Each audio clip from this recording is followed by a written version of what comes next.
Haa jirra jirtu hordoftoonni chaanaalii kiyyaa akkam jirtan nagaa keessanii fayyaa keessanii jirtu isiniin jedha namoonni chaanaalii kiyyaa haaraa taata sabskiraabii gochuu hin irraanfatinaa isiniin jedha ijoolleen Oromoo marti keessanuu baga ayyaana irreechatiin isiniin gahee isiniin jedha warri amantaa biraa amantanis hundi keessanuu baga ayyaana irreechatiin isin gahee isiniin jedha ayyaanni kunan tokkummaa kan badhaadhinaa kan Oromoon itti walii galu nuuf haa ta'u hunda keenya fuusiniin jedhaa dhugaa rabbii dubbachuuf baay'ee tokko gammadee jechuudha.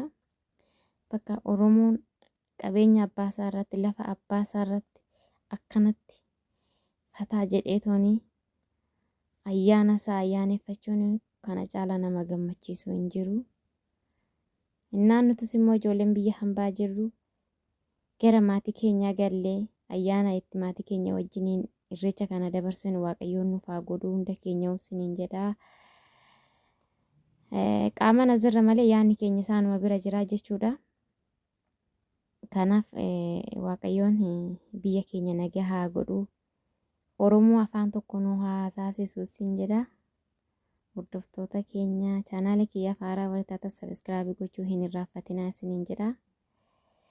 Egaa hordoftoota keenya har'a Finfinneen inoo Gibxii fakkaattee alaabaa abbaa gadaatiin akkatti ishii marsanii alaabaa Oromiyaatiin akkanatti ishii babbareechanii mimmiidhaskanii jechuudha. Kana caala gammachuun hin jiru jechuudha.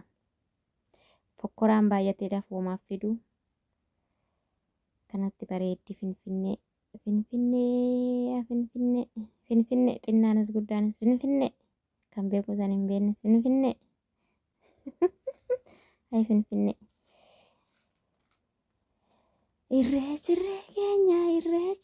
keenya dhiite sirbaa kunis aadaa keenya jedhanii sirba sanuu hin beeku. Mee namoonni akka kiyyaa gammattan laayikii godha gammachuu namoonni akkanaa gammaddan jechuudha. Gammachuun kana caala hin jiru. Qeerroon akkanatti kennu lafa abbaasaa irratti dhiichisaa jira. Nutis galleetonni isaa wajjin warra dhiichisu nu haa godhu.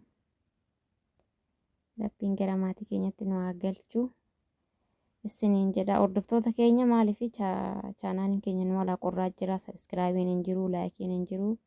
Walaa jajjabeessinuu Oromoon tokko wal malee maal qabna? Mukti baala qabaa Oromoo wal malee maal qabaa?